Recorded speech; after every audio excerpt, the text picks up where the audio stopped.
Hello everybody! Welcome to Agashe Review, where I review movies, dramas that you don't want to waste your time watching. I'll give you synopsis, shorts review along with my thoughts and opinions, and don't forget to hit like and subscribe and leave a comment below.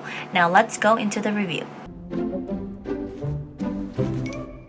Hello everybody, Agashe here today. So today I'm going to be doing a K-drama review, and this is a Netflix original, no sponsor to or promotion to Netflix, just a crazy Korean fan or just trying to watch something, find something to watch. But this drama is called The King's Affection. It's actually based off of a manhwa, I guess, from a little bit of research, and it's a total of 20 episodes. It airs on Monday and Tuesday, and I was able to catch the first 4 episodes. So I actually was going to review the first 2 episodes, but I kind of got caught into it, so I liked it, and I'm like, oh shoot, by the time I got to episode 4, I'm like, oh my god, I gotta review it, or I'm just gonna end up watching it. But I was very surprised and very shocked that there was something like this, so I'm actually looking forward to see how it's gonna turn out. And obviously I've seen Ro Won's acting before, and I really like his acting, so I think he's really handsome too. So I'm gonna go over that today. So it's the cast synopsis in the first 4 episodes with you guys. So as for our cast, we have Park Eun-bin as Yeon Song, Tami or Prince Lee, and then Ro Won as Jang Ji-won, and Nam Yoon-soo as Lee Hyung, and Choi Byung-chang as Kim Gang-won. I laughed about this because I was like, Kim Gang-won, the devil judge.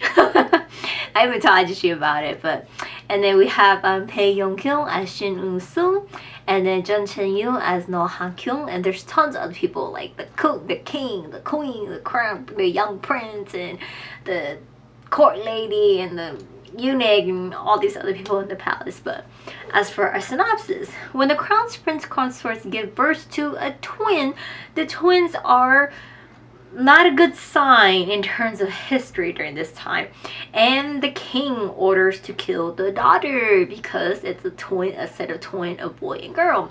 To save the daughter, the mom secretly sends her out of the palace. A few years later, the son twin Yi Hui dies due to an unfortunate accident. To hide the son's death, the mother brings back her daughter and raises her up as Prince Yi Hui. Yi Hui eventually becomes the crown prince. Fearing that her identity will be revealed, she is unable to be close to anybody, show her emotions or anything, and she distances herself from everybody, especially Jung Ji-won, who becomes her teacher from a noble family. And he's a very handsome, a very bold man, and he takes whatever comes to life and lives carefully and all these things like that. And his future is great, and he's intelligent and everything. However, he wants to choose his own path, and the two of them starts to come together, and Yi Hui, which is the girl twin, trying to keep her distance. She starts to fall in love, and it becomes a fear because she's the crown prince.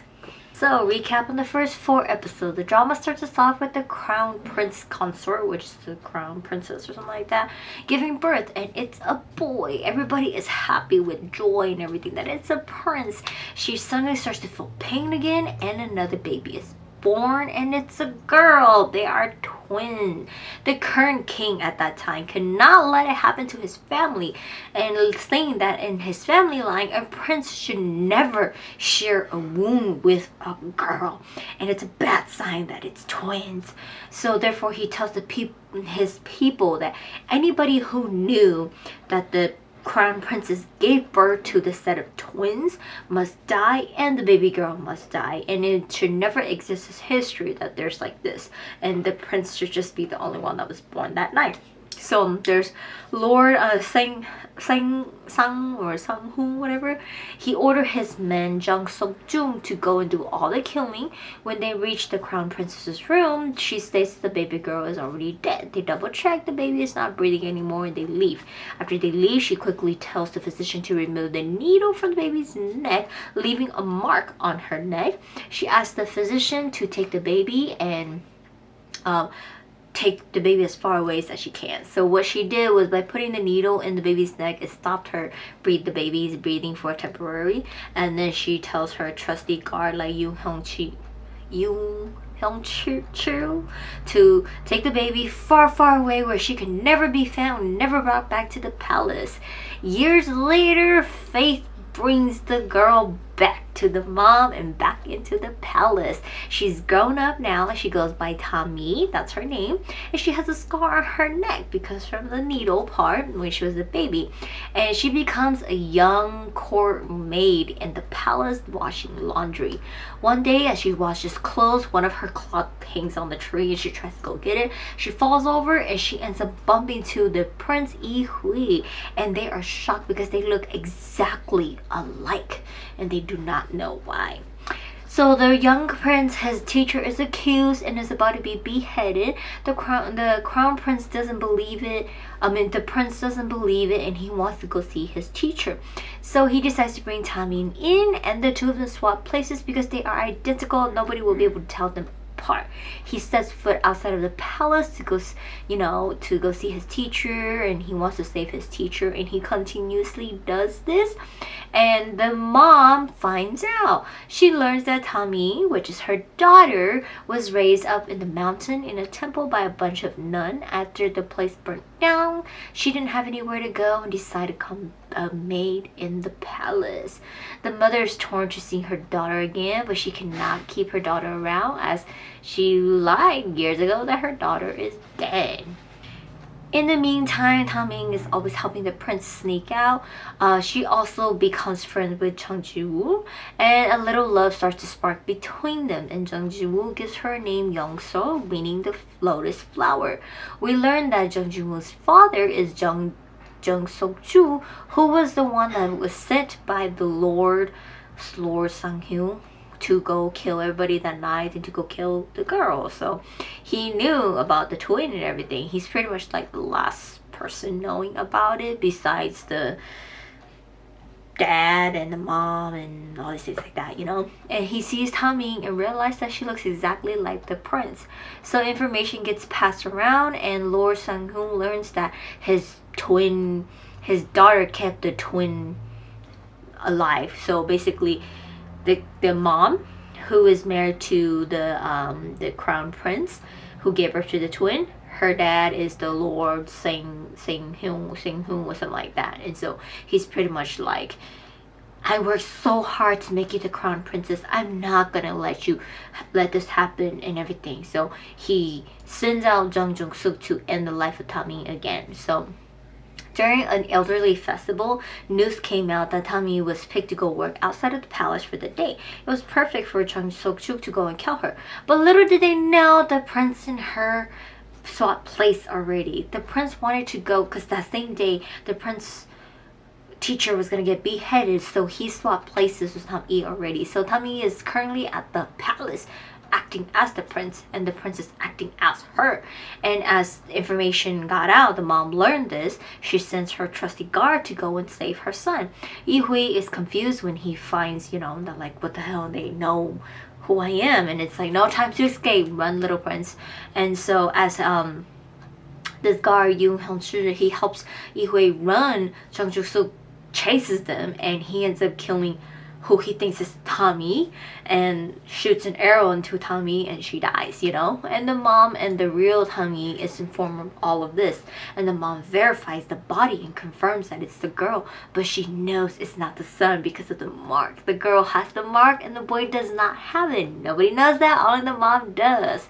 So she reveals the truth to Tommy that they are a set of twins, and because the king states that a prince should not be born in the same womb as a girl, and twin is a bad sign, they were gonna kill the girl from existing in history. The mom took her away on purpose, but for whatever, Faith brought her back. So now the mom tells her that you are now the prince. For whatever you can think of hate, vengeance, revenge, whatever you want to do, take it and take on this role and become the next in line of the crown prince, the king, and everything. Because the current king, your own father, and everybody did not want you. Prove it to them, that you are just as capable and as them and everything like that. So slowly going along with becoming the prince and trying to adapt. During this time, Jung Ji-woo is wondering what happened to Tami, you know, and he asked another of the young court maid to find out what happened to her, and stating that Tami never returned back from the festival. And the Chung Sok-juk learned that another maid knows about Tami's existence and he must kill her. Basically, no one must know that she exists, or no one must know at all that she's dead or anything like that. So as he kills her, Jung Ji-woo was there and he tries to stop his father. Yi-hui, which is Tami, comes and sees everything, knowing that the one who killed the real Yi-hui and was after her was actually Jung Ji-woo's father, bringing her to let go of her love for him and hating him. Therefore, she builds up this hate, this revenge and everything. Jung Ji-woo is devastated seeing what his father did. He leaves to the main to study and would never see his father the same again. So he leaves the scene. In the meantime, the mother dies of an illness, and after a while, and then the current king dies, and the father becomes the king. Now Yi-hui is now the crown prince. And he sees his father very happy with the new king, the new queen, and the new prince, his new little prince. This really hurt her, as you know, she seeing how her father is, and like, it's like, what would he do if he learned that I was the girl that he tried to kill, he did not try to protect, you know? So she becomes the crown prince, and she becomes who she is, and she's like determined to take on this role and do the best she can. When the mom dies, she only left 2 people behind who knows that her daughter is a girl, and she is going to continue to fake being the Yi-hui, and it's the mom's court lady maid and the eunuch. And so years gone by, we see these 2 taking care of her, making sure that nobody knows she's a girl, and she becomes this ice prince where she doesn't want the maid near her. Always they have to take 5 steps away from her, and he isn't nice to anybody, and he's very cold-hearted, you know. And during a royal hunting going on, Yi-hui's uncle, who hates him, shoots an arrow at him and hits the hair bun, and her hair falls out, and her uncle's like, what the hell, she looks like a girl, you know. Yi-hui rushes to the forest to kind of cover herself so that they don't see her, that she's a girl. Jung Ji-woon, who was actually there, sees her, so he's actually he's back now from his studies, and he doesn't care to go back home, and he's a physician of skincare for ladies, and also like at this prostitute house and stuff like that. And he went out hunting for a special herb, and he ends up bumping into her, and then not knowing that she's supposed to be Yi-hui, the crown prince, mistaking that she's a girl, he saves her, and they make a run for it, you know. And eventually, you know, an assassin, like, announcement going on that assassin came out and was gonna assassin the crown prince Yi-hui. The guard, the eunuch, the court lady, they're like afraid now, because they're like, oh my god, her identity cannot be revealed, like, find her, you know. And they were able to find her, bring her back, you know, and everything like that. And Jung Ji-woon, during this time, like, you know, when they escaped, they fell off the cliff, he wakes up and she's gone, you know. And he's now starts to search for a court maid who works in the palace, and he couldn't find her. And he later meets her again and is confused, but later revealed to him that it's actually the crown prince Yi-hui. And she learns that it's Jung Ji-woon that she sworn to never meet again, or because she hates him for what his father did. So she tells him that we should never meet again, go separate ways. And, you know, or like in her head, she's like, next time I see you, I'm gonna kill you, you know. And the next couple of days, she gets a new teacher, and it turns out to be Jung Ji-woon. She does whatever she can to get him to resign, but he refuses to, and his reason is to save his 2 friends. His father is forcing him to come back, but he doesn't want to because he hates the person his father has become. Now he's the tutor, and he will not leave, and she hates him for what his father's done, but a little piece of her heart still loves him. So she's struggling to put everything together and trying to figure out her feelings and everything, because, you know, basically she's a girl, you know, she's in love with him, and she can't be like that. It's because she's of all the things they've done to her mom and her brother and her, you know. So she's determined to go through with it, and she has no trust in anybody in the palace besides her court lady, her only court lady, and her eunuch. So it's like a struggle for her, and we start to see that her little bit feminine side starts to come out. So that ends it for us for the first 4 episodes. I actually really do like it. I really do look forward to see how this drama is gonna turn out. I mean, I'm like, I actually don't know what's gonna happen, honestly, because I'm like, oh, like, is it gonna get revealed that she's a girl? Is she gonna become queen and take over everything? Become the queen of everything, you know? Like, she don't need a king. I don't know. So we'll see what happens. But it's actually really good. I really do enjoy it. And Agashe was watching parts and parts with me, and he was just like amazed with it, you know? And so really looking forward. Honestly, all I could say is really looking forward to it, because I guess it's like the first time watching like historical Korean where it's a set of twins, you know. And obviously, you know, we start to see her feminist side start coming out, and so it's like, oh, she's having a tough time trying to hold back her feelings. So we'll see how it turns out. But yeah, I'm at the position where, okay, if it does get revealed, and you know, is she going to leave the throne and just move on because she was like, I was never even a part of this? Or is she going to become like, I'm going to be a queen, I can rule this place, I don't need a king, you know? And she's going to rule the place because she's very capable, you know? She's pushed to the point where she's very capable to do all of this. So we'll see how it turns out. But yeah, I don't want to blabber on for too long, but it's actually a very good drama. If you guys have not checked it out, do check it out. And that is it for the review of The King's Affection, and I will see you guys next time.